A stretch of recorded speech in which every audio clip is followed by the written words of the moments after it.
A dark cave, two desperate women, one decision that would change history forever. The horrible end of Lot's daughters. Started with fear. It ended in tragedy. Think you know this Bible story? Think again. What happened after the incest was way worse than we imagine.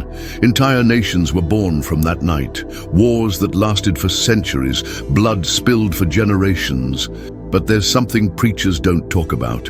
One detail that changes everything. The horrible end of Lot's daughters hides lessons every Christian needs to know. Secrets that could save your family from making the same mistakes. Hit like, subscribe to the channel, and get ready. This isn't just a story about the past. It's a warning about your future. Did you know that one of the most disturbing stories in the Bible started with a desperate decision and ended up shaping the fate of entire nations? Lot's daughters, after escaping the destruction of Sodom and Gomorrah, did something that would shock generations and create eternal enemies of God's people. What seemed like a desperate solution to keep the family line going turned into a curse that echoed through the centuries. This isn't just a story about morality. It's a warning about how our most private decisions can have consequences way beyond what we imagine. Today, we're diving into the hidden details of this biblical story to find out what really happened to the descendants born from that forbidden act. Get ready for a journey that'll show how fear, impatience, and lack of faith can cause tragedies that haunt entire generations. Are you ready to learn the whole truth about one of the most controversial stories in Scripture? Then stick around till the end, because what you're about to discover might completely change the way you see the consequences of our choices. This story has lessons every Christian needs to know, so we don't make the same mistakes. Picture yourself in a dark cave, thinking you might be one of the last people alive on earth. That's exactly the twisted perception that drove Lot's daughters to make one of the most tragic decisions recorded in the Bible. They had just witnessed the total destruction of Sodom and Gomorrah, saw fire and brimstone rain down from the sky, and now they were living isolated in the mountains. The fear that humanity might end with them took over their hearts and clouded their judgment. When terror takes hold of our minds, we lose the ability to think straight and start justifying actions we'd never consider under normal circumstances. Extreme fear has the power to turn ordinary people into folks capable of desperate acts. Lot's daughters weren't bad people by nature, but the panic of seeing their family line wiped out blinded them to wiser options. They forgot that the same God who saved them from the destruction of their cities could also provide husbands and descendants in an honorable way. Desperation made them see only one way out: take control into their own hands. That's a crucial lesson for all of us. When we let fear call the shots, we usually end up choosing the most destructive path. Hopelessness is one of the enemy's most effective weapons against faith. It whispers in our ears that God's forgotten us, that there's no hope left, that we have to act fast before it's too late. That's exactly what happened in that cave. Two women who should have trusted the God who had just pulled off a miracle to save them.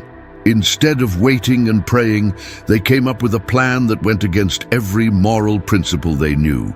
Fear convinced them that the end justified the means, a lie that's wrecked countless lives throughout history.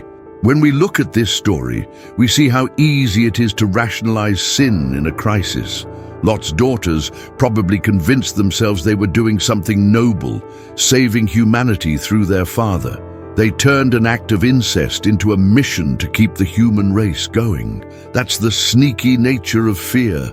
It makes us believe extreme situations call for extreme measures. But the truth is, God never abandons us, even when things look impossible, and there's always a way out that honors His principles. The deeper lesson here is that our perceptions in a crisis don't always match reality. Lot's daughters thought they were alone in the world, but there were other people, other possibilities, other paths God could have opened up. Fear warps our vision and makes us act on incomplete information. How many times in our own lives have we acted out of fear, taking morally questionable shortcuts because we thought there was no other way? This story challenges us to pause, breathe, and seek God's perspective before we act.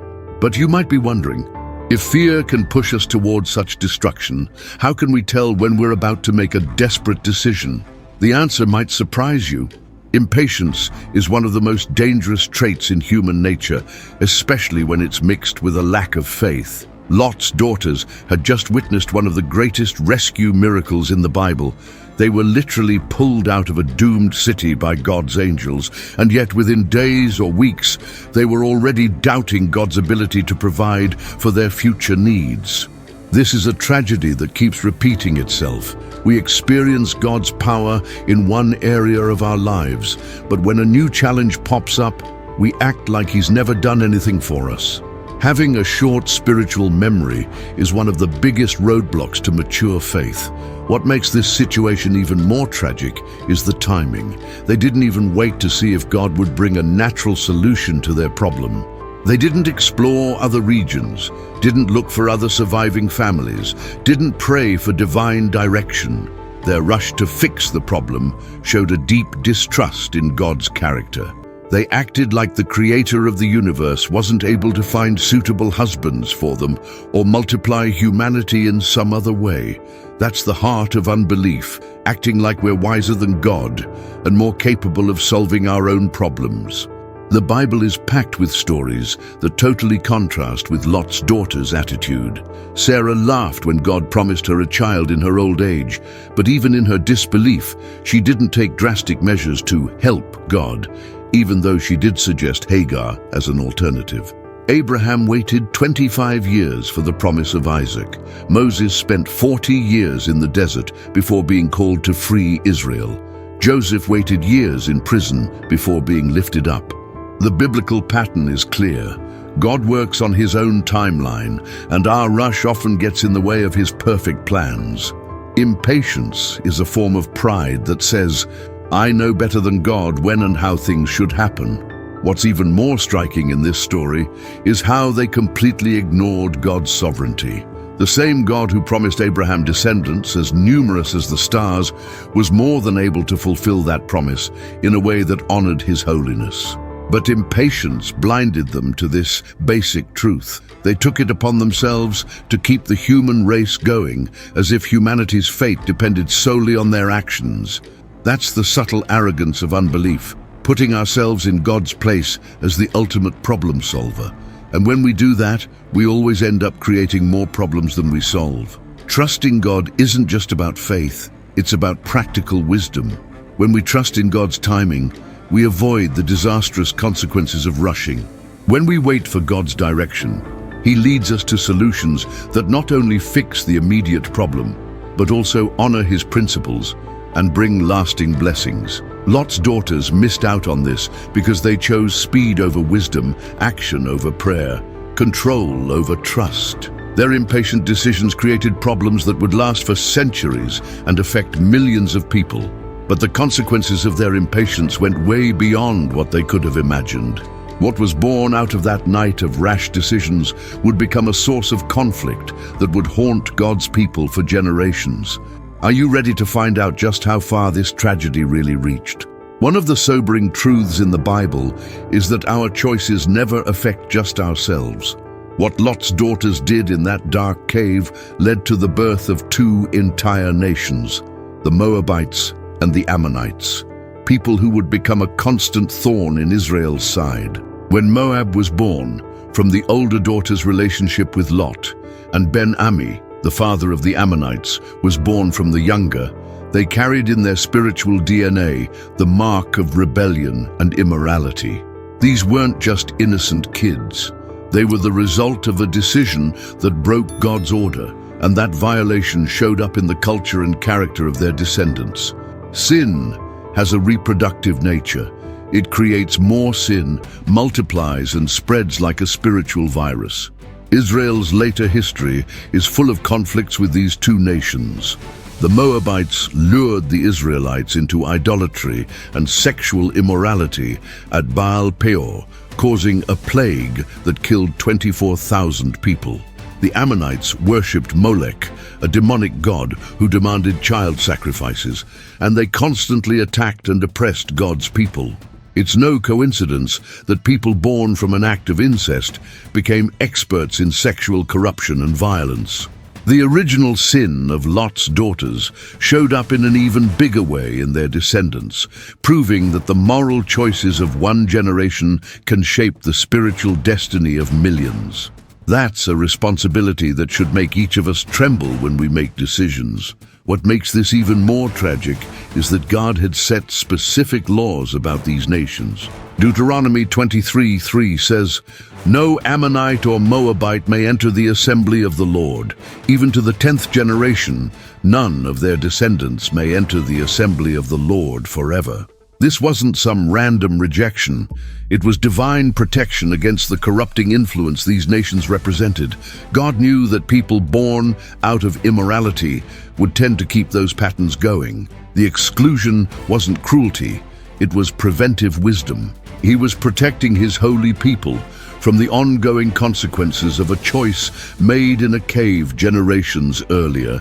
But maybe the most disturbing part is how these nations became tools of judgment against Israel itself. When God's people went astray, he often used the Moabites and Ammonites to discipline them. It's like the sin of Lot's daughters became a rod of correction in God's hands. The Israelites reaped through these hostile nations the consequences of their own disobedience. This reveals a deep truth. Sin that isn't forgiven and dealt with becomes a never-ending source of trouble. The bad choices of one generation can become the trials of the next. The lesson here couldn't be clearer. There's no such thing as private sin. Every moral choice we make sends ripples through time that will affect people we'll never even meet. Lot's daughters thought they were solving a personal problem, but they created a national crisis that lasted for centuries. When we take moral shortcuts, when we break God's principles out of convenience or desperation, we're not just hurting ourselves, we could be cursing future generations. That's a responsibility that should drive us to our knees in prayer before every big decision. But if sin has this kind of destructive power across generations, how can someone break the cycle? And what happens when someone gets too vulnerable to resist temptation? The answer is coming up. Lot's drunkenness in this story wasn't just some accident. It was the result of a bunch of choices that left him wide open, spiritually and morally. This was a guy who'd walked alongside Abraham, who'd been visited by angels, who'd seen God's destructive power up close, and now he was so out of it from drinking that he became an unwitting part of something awful. That's one of the scariest lessons here. Even people with deep spiritual experiences can end up in vulnerable places where they become tools for sin. Spiritual alertness isn't optional.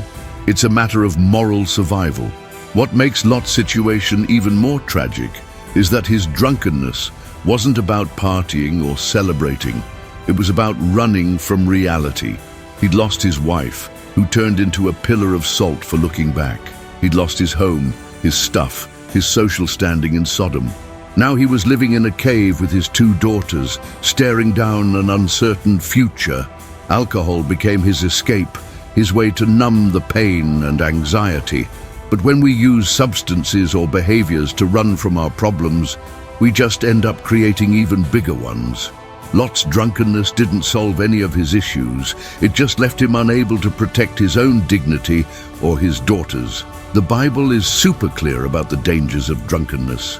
Do not get drunk on wine, which leads to debauchery. Instead, be filled with the Spirit. Ephesians 5:18.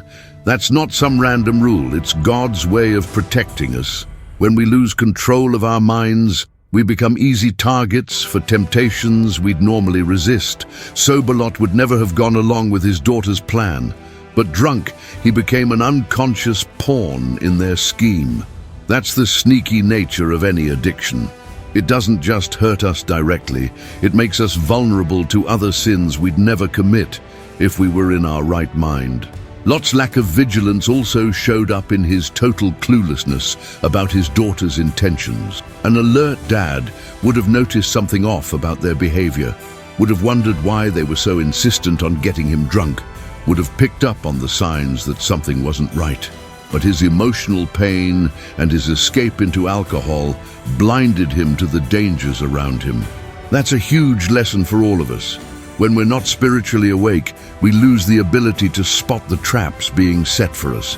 Being vigilant isn't being paranoid. It's spiritual wisdom. What really stands out in this story is how Lot's vulnerability became the exact opportunity his daughters needed to pull off their plan. If he'd been sober and on guard, they never would have been able to manipulate him. But his lack of self-control opened the door for them to take advantage. That's a truth we need to take seriously.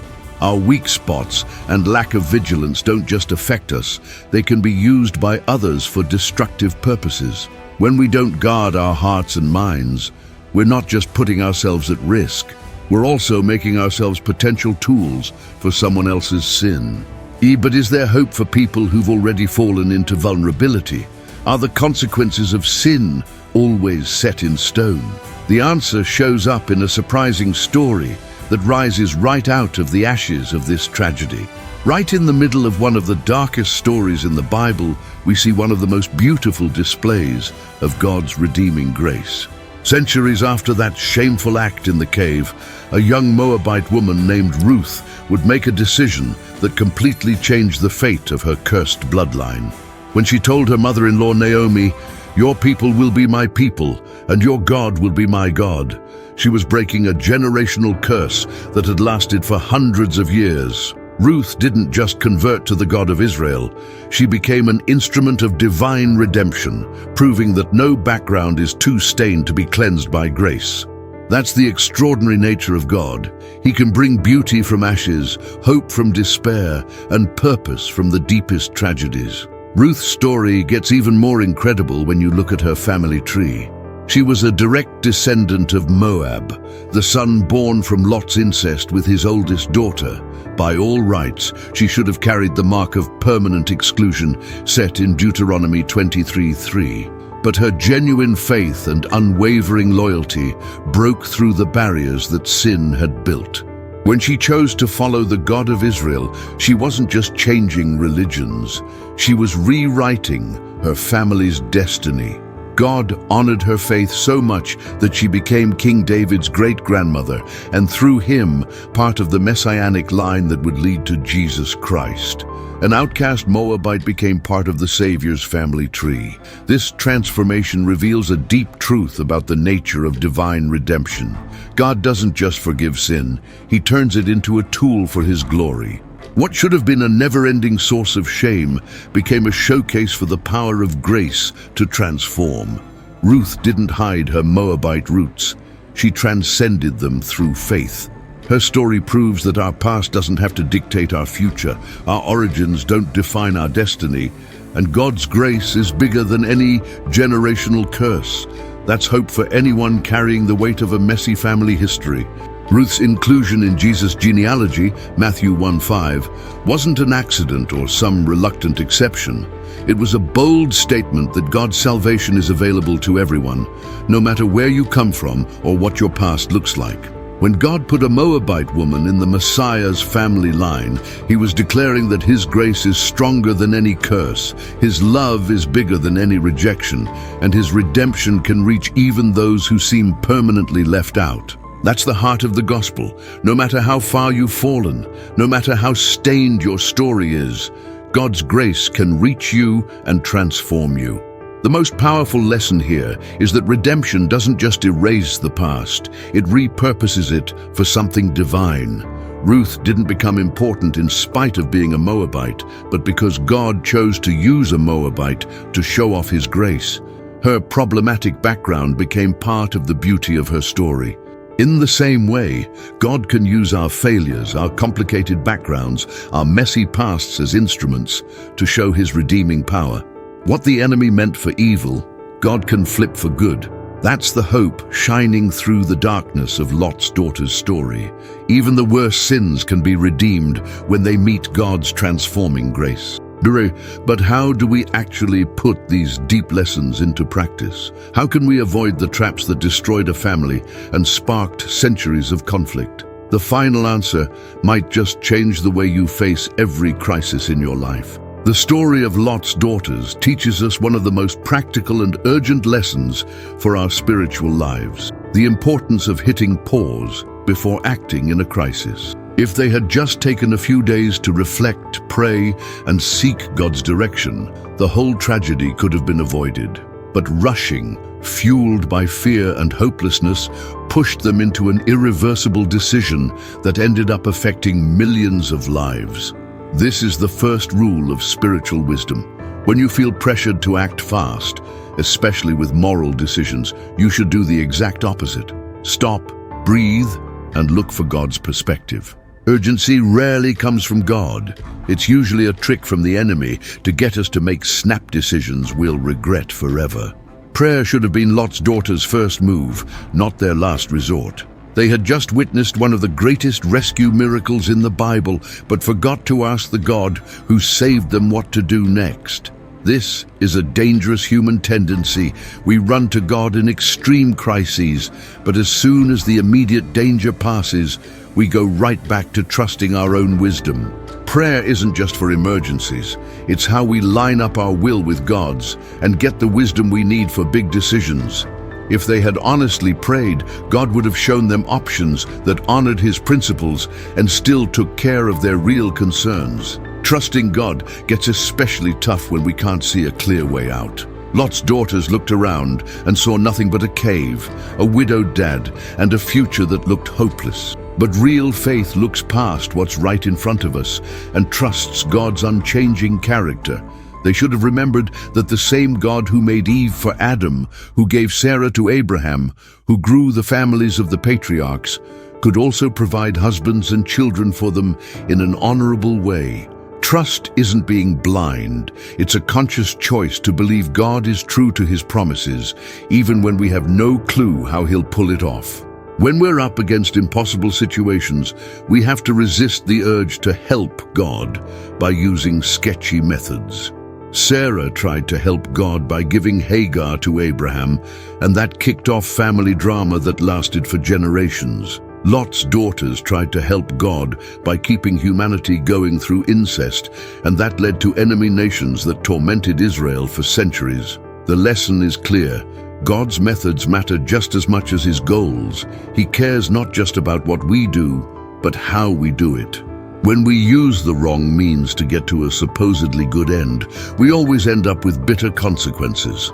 The practical takeaway from this story is simple but life-changing. In every crisis, every pressure, every situation that tempts us to cut moral corners, we need to use the PPT principle: pause, pray, and trust. Pause before you act on impulse. Pray for wisdom and God's direction. Trust that God has a solution that will honor His principles and meet your real needs. This process might feel slow when you're anxious, but it's way faster than dealing with the fallout from rash decisions. The story of Lot's daughters is a permanent reminder of what happens when we ignore this fundamental principle of the Christian life. The story of Lot's daughters isn't just some old tale about bad decisions. It's a mirror reflecting the moral dilemmas we face on our own spiritual journeys. Every part of this story, the fear that twists our perspective, the impatience that makes us take risky shortcuts, the generational fallout from our choices, the vulnerability that comes from letting our guard down, and the hope of divine redemption echoes through the ages right up to today. When we look at this story honestly, we realize we've all been in a cave like that at some point, facing situations that tempted us to ditch our principles for the sake of survival or convenience. The difference between us and Lot's daughters isn't that we don't get tempted, it's how we choose to respond. The real takeaway here isn't about judging anyone, it's about staying alert and being wise. God kept this story in the Bible not to condemn us, but to give us the knowledge we need to avoid falling into the same traps. Every crisis we go through is a chance to show we trust God's character, or to reveal that we're still relying on our own limited wisdom. The choice is ours. We can learn from past mistakes and put into practice those timeless principles of pausing, praying, and trusting, or we can keep repeating the same destructive patterns that have haunted humanity from the start. The story of Lot's daughters is both a warning and a promise. A warning about what fear and impatience can do, and a promise that even the worst mistakes can be turned around by God's transforming grace. Now, I've got a special challenge for you. If you get that prayer and trust in God are key to avoiding disastrous decisions, drop those exact 2 words, prayer and trust, in the comments. I want to see how many of you really took this lesson to heart. Your comments don't just strengthen our community, they're a powerful reminder to other viewers about the principles that can save entire families from needless tragedy. If you haven't subscribed to the Biblical Memories channel yet, now's the perfect time to join our family of people who want to dig deep into the truths of Scripture. Hit the notification bell so you don't miss any content that could totally transform your spiritual life. We're committed to bringing you Bible stories that go way beyond the surface, revealing lessons that can completely change how you see faith, family, and your future. And since we're talking about decisions that impact generations, you can't miss our next video, The Tragedy of Polygamy in David's Palace, Multiple Wives, One Divided King. Find out how the marriage choices of a man after God's own heart led to devastating conflict in his own home and nearly tore his kingdom apart. The link's in the description and in the card that'll pop up on your screen. Get ready for another journey that'll reveal biblical truths to help protect your marriage and your family from the mistakes of the past.